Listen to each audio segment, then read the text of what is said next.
Jim, Yes? the only other outstanding stuff to talk about, really, would be the ratings, and I don't know when you would want to do that or what you would want to do that.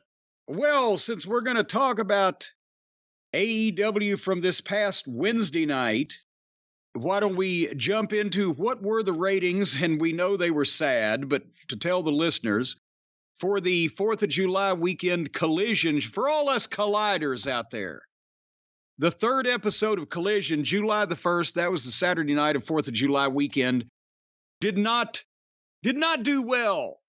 Same day as Money in the Bank, start of the holiday weekend. Saturday night may have been all right for fighting, but it was not all right for watching people fight. What happened? Jim, last week's episode of AEW Collision, July 1st, Saturday night, on TNT, was watched on average by 452,000 viewers. Ouch! And that, by any measure of the equation, sucks swamp water. But, again, I ask, did it start out big and they just tune out, or nobody tuned in at the start, but they kept the people that they got to begin with?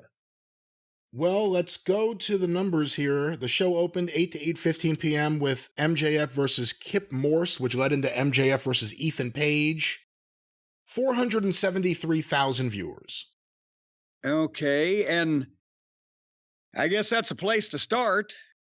But again, I'm going to say this at the start, and I've mentioned this before, that you can't hotshot every week of television, because if you do, it ends up like Shitstain did with the Attitude Era. You never recover. And they can't hotshot big happenings, major announcements, thanks guys, whatever. They need to, and I've said this with Dynamite, they need to sacrifice some element of a number, or they should have at the start, to introduce everybody to what they were fucking doing and familiarize you with the players and establish a baseline and try to hold that audience and then build on it. Instead of just advertising somebody's going to get drawn and quartered and thrown to the lions and you'll get 920,000 people for that quarter, but we don't know who the people were. We didn't care about them. We just wanted to see them cut in fucking 4 pieces. So what they appear to be on Collision, they appear to be on Collision, doing a wrestling show, establishing a baseline and giving us a good main event while trying to establish the roster that they want to get over. And that's not going to be something you can hotshot, but if they can keep the audience they get and then build on it, that's the traditional way of debuting and building a wrestling program on television, not the modern way. Go ahead. And again, it's important to note here, David Zaslav reportedly wanted this show. He requested this show from AEW. He thought it would do better numbers than the programming they had in that time slot on TNT previously. So far it hasn't, other than week 1. With that said, AEW probably didn't need another 2 hours of TV. Oh, God, no. So they needed to make the 2 hours they have on Wednesday night as good as the 2 hours is on Saturday night that fewer people are watching, and not nonsense and parody. Yeah, so I mean, it'll be interesting what the baseline is, but again, it's a new night. It's Saturday. It's not Wednesday. It's certainly not Friday either, and that's not a winning combination at Rampage show. But we don't know what the baseline is. But let's go back to, and again, last week week 1, they establish a tone. Week 2, they start with Jericho. So right away, you send a message there. But nevertheless, my prediction, and then we'll go through the specific numbers and be done with that, but my prediction is this was probably their bottom number because of the holiday weekend, Money in the Bank having just been over with, et cetera, and not to particularly an appealing, strong main event. And it will, by next week, be back up more around where week 2 was, but not reach where week 1 was. So week 1's going to be the high, and week 3, I believe, is the low. And again, it has to feel different than Dynamite. But let's go segment 2, continuation of MJF versus Ethan Page, as well as Dustin Rhodes versus Powerhouse Hobbs. 444,000 viewers. Well, there you go. By the way, these were compiled by WrestleNomics. Segment 3, 8:30 to 8:45 p.m. Continuation of Dustin versus Powerhouse, picture-in-picture.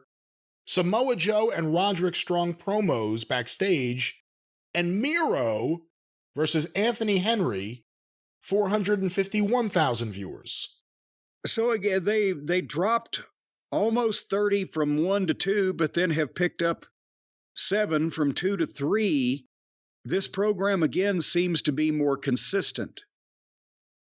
Quarter 4, 8:45 to 9 p.m. CM Punk, Ricky Starks, and FTR promos, as well as the Bullet Club Gold in-ring promo, 463,000 viewers.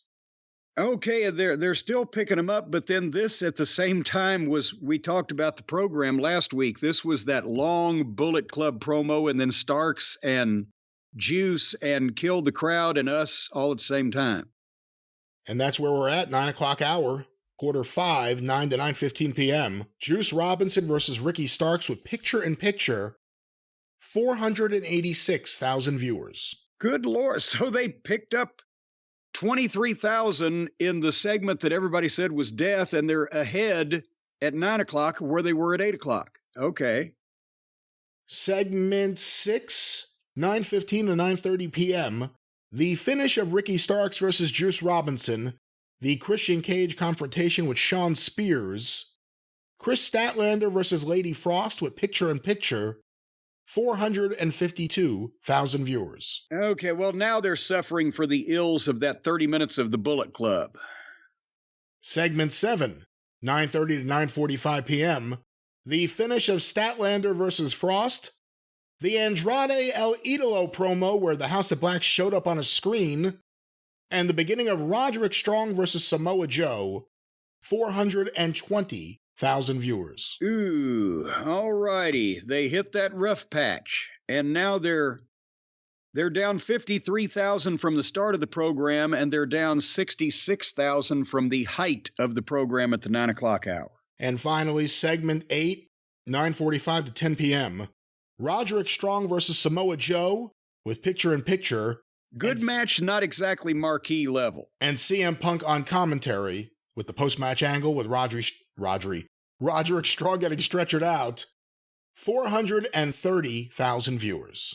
So they got back 10,000. So they lost 43,000 from start to finish, which again is less than 10% of the audience, instead of the 25% that Dynamite loses. So we're figuring out that less people are watching the program, but they're more invested in it. There's less fluctuation, and amazingly, in some cases, completely antithetical to AEW's normal pattern, some quarters actually go up in the middle of the show.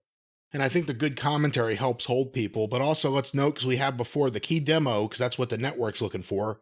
They began at 169,000 viewers. They peaked 9 o'clock hour, 183,000 viewers, and they ended with 173,000 viewers. So fairly consistent there too. But we shall see. I'm predicting that's the worst Collision will do 4th of July holiday weekend. The debut show was the best it's going to do for quite a while, and the true nature of what we're going to be seeing out of it is going to be somewhere in between. We shall see. The booking of the show will be important, but that is the Collision ratings from last week.